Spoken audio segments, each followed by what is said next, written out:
সুপ্রিয় ভিউয়ার্স, আসসালামু আলাইকুম।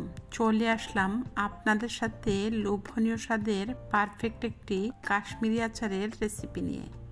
তো যারা এই আচারটি খেয়েছেন তারা নিশ্চয় জানেন এই আচারটা খেতে কতটা টেস্টি হয়। আর আজকের এই আচারটি আমি টিপস এবং ট্রিক্স সহ পুরোটাই আপনাদের সাথে শেয়ার করেছি। তো আশা করছি যারা নতুন রাঁধুনি তাদের কাছে আমার আজকের এই রেসিপিটি খুব বেশি উপকারী হবে। তো রেসিপিটি শুরু করার আগে ভিউয়ার্সদের কাছে বরাবরের মতো রিকোয়েস্ট থাকবে, অবশ্যই রেসিপিতে লাইক দিয়ে দেখা শুরু করবেন। আর আপনাদের এক একটি লাইক কিন্তু শেয়ারের কাজ করে। তাহলে চলুন কথা না বাড়িয়ে শুরু করা যাক। তো কাশ্মীরি আচারটা তৈরি করার জন্য প্রথমে আমটাকে বাছাই করে নিতে হবে। কিছুটা আটি শক্ত হতে শুরু করেছে, এরকমই আম কিন্তু কাশ্মীরি আচার তৈরি করতে আমার লাগবে। তো যেহেতু আটিটা অনেকটা শক্ত হতে শুরু করেছিল, সেজন্য আমি বটি দিয়ে আমগুলোকে কেটে নিয়েছি এবং খুব ভালোভাবে ধুয়ে পানিটাকে মুছে নিয়েছি।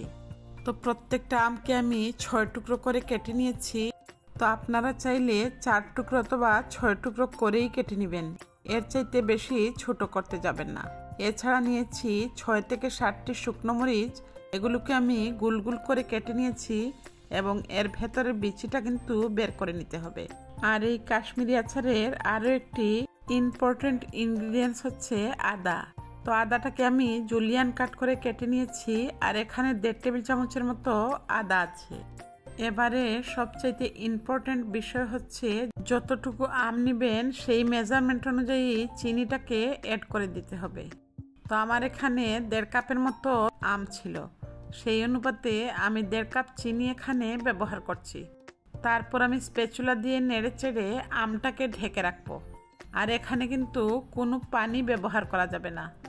আমের ভেতর থেকে কিন্তু চিনিটা গলে গিয়ে অনেকটা পানি বের হয়ে যাবে। তবে এটি অবশ্যই সময় সাপেক্ষ ব্যাপার, কোনো অবস্থায় ধৈর্যহারা হলে চলবে না।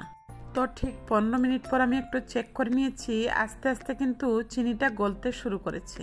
আবারও ঠিক আধা ঘন্টা পর আমি ফিরে আসলাম, আর দেখুন চিনিটা কিন্তু গলতে শুরু করেছে। তো এভাবেই কিন্তু 5 থেকে 6 বার উল্টে পাল্টে দিবেন। তো এইভাবেই কিন্তু উল্টে পাল্টে পুরোটা চিনি গলিয়ে নিয়ে পানি বের করে নিতে হবে। আর এটি কিন্তু আচার তৈরির ক্ষেত্রে খুব ইম্পর্টেন্ট একটি টিপস। আর কেন সেটা আমি বলছি অবশ্যই আচার তৈরি করতে করতে আপনাদেরকে বুঝিয়ে দিব। এবারে ঠিক 1 ঘন্টা পর দেখুন আমের ফাইনাল লুকসটা। ভেতর থেকে কিন্তু অনেকটাই পানি উঠে এসেছে। এই পর্যায়ে কিন্তু কাশ্মীরি আচার তৈরি করার জন্য আমটা রেডি হয়ে গেছে। তো আমি একটি ফ্রাইং প্যানের মধ্যে অ্যাড করে দিলাম চিনির রসে ভেজানো আমগুলো। আর চুলার আঁচটা কিন্তু এই পর্যায়ে প্রথমে মিডিয়ামে থাকবে। তারপর আমি এতে অ্যাড করে দিয়েছি জুলিয়ান কাট করে রাখা আদা এবং শুকনো মরিচটা। তো শুকনো মরিচের ভেতর থেকে কিন্তু কোনো জাল বের হবে না। এই পর্যায়ে আমি এতে অ্যাড করে দিলাম ধনিয়া গুঁড়া 1/4 চা চামচ এবং ভাজা জিরের গুঁড়ো 1/4 চা চামচ। তো যে কোনো মিষ্টি খাবারে লবণটা দিলে খেতে বেশি ভালো লাগে, সেই জন্য আমি 1/4 চা চামচ করে বিট লবণ এবং খাবার লবণ অ্যাড করে দিলাম। তো আপনাদের হাতের কাছে বিট লবণটা না থাকলে শুধু খাবার লবণ 1/2 চা চামচ অ্যাড করে দিবেন। তো এটিকে আমি 20 মিনিটের জন্য ঢেকে রেখে দিলাম। সেই ফাঁকে আমি 1 টেবিল চামচ সিরকার মধ্যে অ্যাড করে দিচ্ছি অরেঞ্জ ফুড কালার কয়েক ফোঁটা।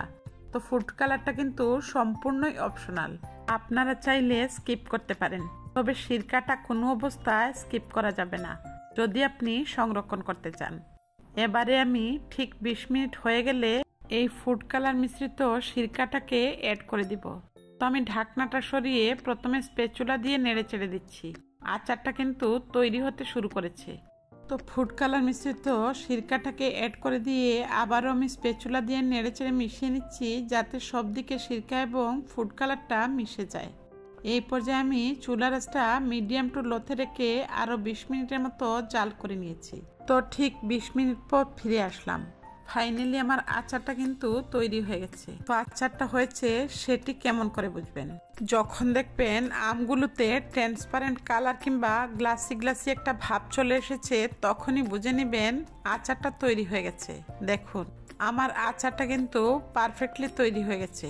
আর এবারে আমি বলে দিচ্ছি কেন আমি 1 ঘন্টার জন্য চিনি দিয়ে ঢেকে রেখেছিলাম এবং এর ভেতর থেকে পানিটা বের করে নিয়েছিলাম। এই চিনিতে ভিজিয়ে রাখার ফলে যেটা হয়েছে, এক টুকরো আমও কিন্তু ভেঙে যায়নি। তো আমি চুলাটা বন্ধ করে দিয়েছি। তো এর চাইতে বেশি পানি শুকাতে যাবে না, ঠান্ডা হয়ে গেলে পানি অনেকটাই শুষে নেয়। তো আমি 10 মিনিটের জন্য ঢেকে রেখে দিব। তারপর আমি সার্ভিং প্লেটে সার্ভ করে আপনাদেরকে দেখিয়ে দিচ্ছি।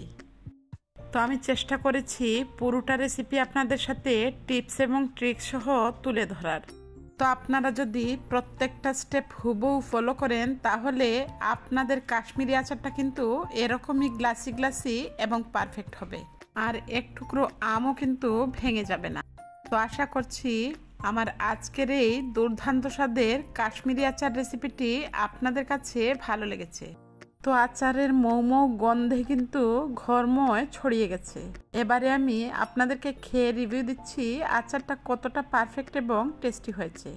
বিলিভ মি, নিজে তৈরি করেছি বলে বলছি না, খেতে কিন্তু দুর্দান্ত হয়েছিল। তো এবারে এই কাশ্মীরি আচারটা আমি সংরক্ষণ করে নিয়েছি একটি কাচের জারে। আর অবশ্যই জারটাকে খুব ভালোভাবে ধুয়ে নিয়ে পানিটাকে ঝরিয়ে নেবেন, তা না হলেও কিন্তু আচারটা নষ্ট হয়ে যেতে পারে। তো আশা করছি আমার আজকের এই কাশ্মীরি আচার রেসিপিটি আপনাদের খুব ভালো লেগেছে। যদি রেসিপিটি ভালো লাগে আর এই চ্যানেলটি নতুন ভিজিট করে থাকেন, অবশ্যই সাবস্ক্রাইব করে পাশে থাকা বেল বাটনটি বাজিয়ে দিবেন। আর যদি এই রেসিপিটি আপনাদের খুব বেশি ভালো লাগে, ইচ্ছে হলে ফ্রেন্ডস এবং ফ্যামিলির সাথে শেয়ার করে অন্যকে দেখার সুযোগ করে দিতে পারেন। দেখা হচ্ছে নেক্সট এপিসোডে। ততক্ষণ পর্যন্ত আপনাদের সবার কাছ থেকে আজকের মতো বিদায় নিচ্ছি। আল্লাহ হাফেজ। আসসালামু আলাইকুম।